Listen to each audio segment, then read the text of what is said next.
మూత్రంలో రక్తం పడటం, మూత్ర విసర్జన చేసేటప్పుడు నొప్పి లేదా మూత్రాశయం నియంత్రణ కోల్పోవడం వంటి సమస్యలు ఉంటే యూరాలజిస్టులను సంప్రదించాలని యూరాలజిస్ట్ డాక్టర్ పుల్ల ప్రసాద్ పేర్కొన్నారు. బోట్ క్లబ్ ఉద్యానవనంలో వాకర్ సంఘం ఆధ్వర్యంలో జరిగిన ఆరోగ్య అవగాహన కార్యక్రమాన్ని ఉద్దేశించి ఆయన మాట్లాడారు. యూరాలజిస్ట్ అంటే స్త్రీ పురుష మూత్రనాళ పరిస్థితులకు చికిత్స చేసే వైద్యులని అన్నారు. మూత్ర మరియు పునరుత్పత్తి మార్గాల దగ్గర సంబంధం కలిగి ఉంటాయని అన్నారు. వీటిలో ఏ భాగానికి రుగ్మత వచ్చినా మరొక దానిపై ప్రభావం చూపుతాయని అన్నారు. కొన్ని శరీర ప్రక్రియలను నిర్వహించే హార్మోన్లను ఉత్పత్తి చేసే గ్రంథులు మరియు మూత్ర విసర్జన, సంతాన ఉత్పత్తి లేదా ఋతుస్రావంలో పాల్గొనే అవయవాలను కలిగి ఉన్న పునరుత్పత్తి వ్యవస్థలో సమస్యలను నిర్వహించడంలో కూడా యూరాలజిస్టులు వైద్య చికిత్స అందిస్తారని డాక్టర్ ప్రసాద్ తెలిపారు. ప్రముఖ దంత వైద్యులు డాక్టర్ అడ్డాల సత్యనారాయణ దంత జాగ్రత్తలపై అవగాహన కల్పించారు.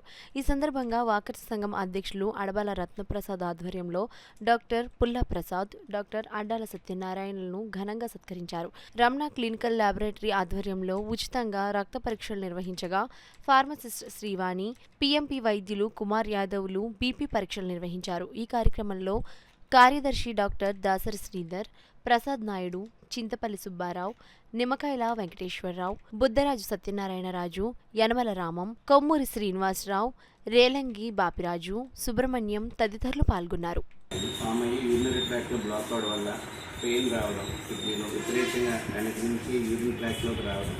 పెయిన్ వచ్చినప్పుడు వామిటింగ్స్ అవ్వడం, యూరిన్లో బ్లడ్ రావడం జరిగే అవకాశం ఉంది.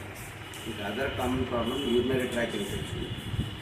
Bacteria infects urinary system is called urinary tract infection. మెయిన్గా వీటికి యూరిన్లో మంట, అర్జెంటుగా అవ్వడం, యూరిన్ ఫ్రీగా పట్టుకోవడం, తరచు అవ్వడం ఇవన్నీ జరిగే అవకాశాలు ఉంటాయి. షుగర్ ఉన్న వాళ్ళకి కానీ వాటర్ ఇంటేక్ అది సరిగా లేని వాళ్ళకి కానీ జరిగే అవకాశం ఉంది. అదర్ కామన్ ప్రాబ్లమ్స్ వచ్చేసి పాలిసిస్టిక్ కిడ్నీ డిజీజ్ అంటాం. కొంతమంది కిడ్నీలో నీటి బుడగలాగా వస్తాయి. ఇది కూడా ఫ్యూచర్లో అలా కేర్ తీసుకోకపోతే కిడ్నీ ఫెయిల్యూర్కి వెళ్ళే అవకాశాలు ఉన్నాయి. ఇది కాకుండా సడన్ కిడ్నీ ఫెయిల్యూర్ ఉంటుంది. కొంతమందికి సికేడి అన్న వాళ్ళు కానీ సివియర్ బ్లడ్ ఇన్ఫెక్షన్ వచ్చి ఉంటుంది. సడన్గా ఫెయిల్ అవ్వడం, వాళ్ళకి డయాలసిస్ పెట్టాల్సి రావడం జరిగే అవకాశం ఉంది.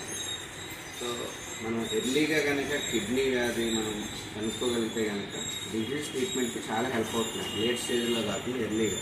ఎందుకంటే కిడ్నీ ప్రాబ్లం అనేది సైలెంట్గా ఉంటుందండి. పేషెంట్ సడన్గా మొత్తం అంతా క్రియాటిన్ కిడ్నీ ఫెయిల్ ఏంటో ప్రజెంట్ అవుతాయండి. కొన్ని వార్నింగ్ సైన్స్ మీకు చెప్తాను. బేసిక్గా ఏముంటాయంటే యూరిన్లో చేంజెస్ వస్తాయండి. యూరిన్లో చేంజెస్ ఏంటంటే కొంతమందికి ఫ్రాదీ యూరిన్ రావడం, అదేంటంటే ప్రోటీన్స్ ఎర్లీ సైన్ అనమాట. కిడ్నీ సైన్ ప్రోటీన్స్ లాస్ అవ్వడం యూరిన్లో. వాళ్ళకి ఏంటంటే యూరిన్ కలర్ వైట్గా ఫ్రాదీగా రావడం, ఆల్టరేషన్ ఆఫ్ యూరినేషన్ అంటే నైట్ ఎక్కువ అవడం, అంటే కిడ్నీ మేనేజ్ చేసుకోలేకపోవడం వల్ల నైట్ టైం యూరిన్ ఎక్కువ సార్లు అవ్వడం. కొంతమందికి స్టోన్స్ ఉన్న వాళ్ళకి కానీ ఇన్ఫెక్షన్ ఉన్న వాళ్ళకి కానీ బ్లడ్డీగా యూరిన్ చిక్కగా అవ్వడం, బ్లడ్తో కూడుకున్న యూరిన్ అవ్వడం, డార్క్ యూరిన్ అవ్వడం, ఇవన్నీ కూడా యూరిన్లో చేంజెస్ ఉంటాయి.